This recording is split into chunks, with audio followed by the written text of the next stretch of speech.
নমস্কার বন্ধুরা, আমি আলপনা রান্নাঘরে আজ আমি একটা নতুন ভিডিও নিয়ে এসেছি, রান্নার ভিডিও। আপনারা তাহলে আসুন, দেখা যাক আমি কিসের ভিডিও নিয়ে এসেছি আপনাদের জন্য। বন্ধুরা, আমি চলে এসেছি। কি দেখা যাচ্ছে তো, এই যে দুটো আপেল আর আমি 1.5 লিটার দুধের ছানা কাটানো কিভাবে আমি কাটাই সেটা অনেকবার দেখানো হয়েছে, যার জন্য আমি এবার আর ছানা কাটানোটা দেখাইনি। তাহলে এটা দিয়ে আমি কি করছি দেখা যাক। তাহলে আমি আপেলটা কেটে নিয়ে আসছি, খোসা ছাড়িয়ে কেটে নিয়ে আসছি। তারপর কিভাবে কি করছি অবশ্যই দেখাবো। এই যে বন্ধুরা, আমি এইভাবে না আপেল কেটে নিয়েছি। এইভাবে পিস করে নিয়েছি, এই টুকরো টুকরো করে পিস করে নিয়েছি। আপেল তো খুব নরম, এ তো হাত দিয়েও ভেঙে দেওয়া যায়, এত নরম। আর এটা নিয়েছি আমি চিনি, কারণ আপেল অটোমেটিক মিষ্টি, তার জন্য খুব বেশি চিনি দিইনি। আমি এখানে ছোটো চামচের 3 চামচ চিনি দিয়েছি।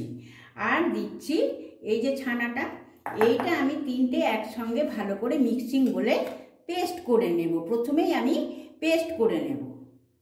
এই যে বন্ধুরা, পেস্ট করে নিয়েছি। এই যে এটা সুন্দর একটা এরকম একটা ব্যাটারের মতো হয়ে যায়। এই সন্দেশটা কিন্তু সম্পূর্ণ আমার নিজের রেসিপি।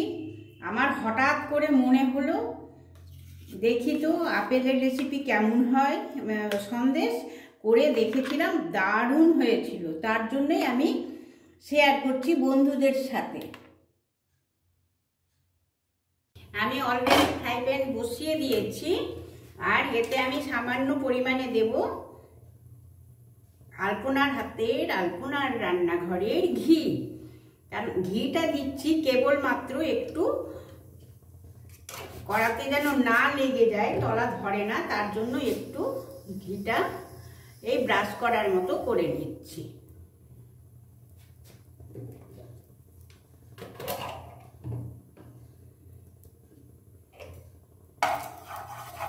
অলরেডি আমার এই কাজটি হয়ে গেছে। এবারে আমি আপেল, ছানা আর চিনির পেস্টটা এর মধ্যে অ্যাড করে দিলাম।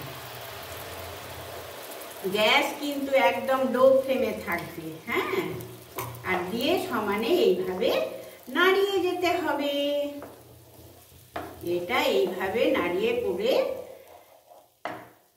কিছুক্ষণ তো নাড়াতেই হবে, কখনো মিডিয়াম ফ্লেম, কখনো বা লো ফ্লেম, এইভাবেই করে নিতে হবে। কিছুক্ষণ লো ফ্লেমে করার পরে মাঝে মাঝে মিডিয়াম ফ্লেম, মাঝে মাঝে ফুল ফ্লেম করে দিচ্ছি, দিয়ে এইভাবে নাড়াচাড়া করে যাচ্ছি। এখনো খানিকটা হবে, প্রায় আমার এটা 5 মিনিট ধরে নাড়িয়েছি।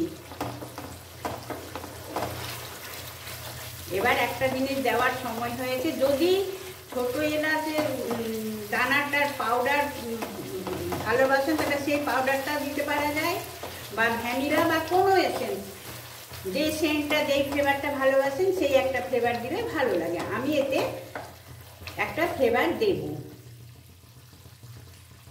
এই যে আমি অল্প সামান্য এই ভ্যানিলা শিশিরে এই ভ্যানিলা এসেন্স এতে অ্যাড করে দিলাম।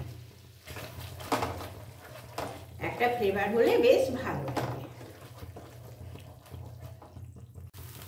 এই যে সব একসাথে হয়ে যাচ্ছে না, এটাতেই বোঝা যাবে যে হ্যাঁ এটা হয়ে গেছে। আমার তো ফ্লেমটা তো একদমই লো ফ্লেমে আছে।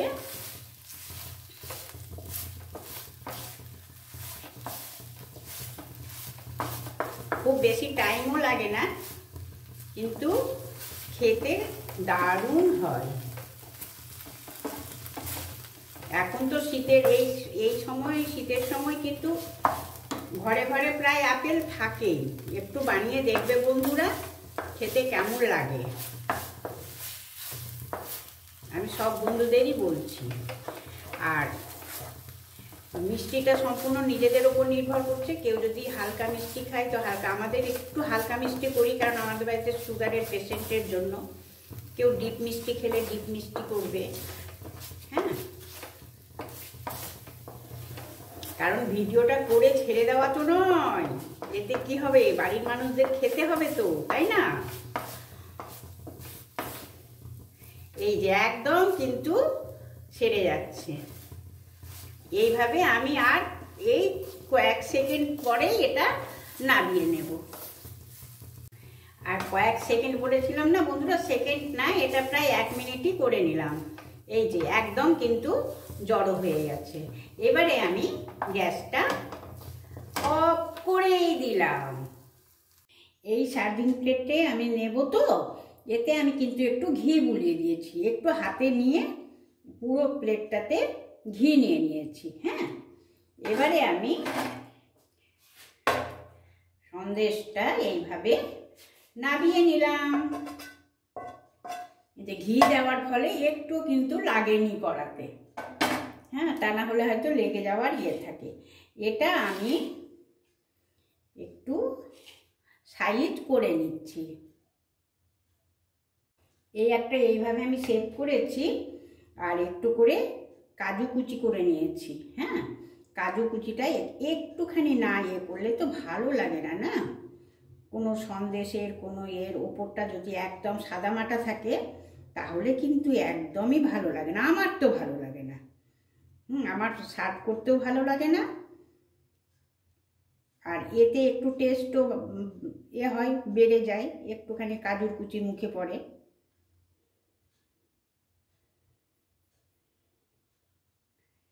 এইভাবে দিয়ে দিলাম।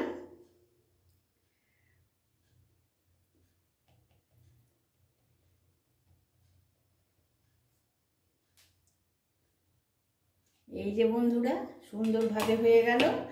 আর নিজেদের পছন্দ মতো পিস করে নিতেই পারা যায়।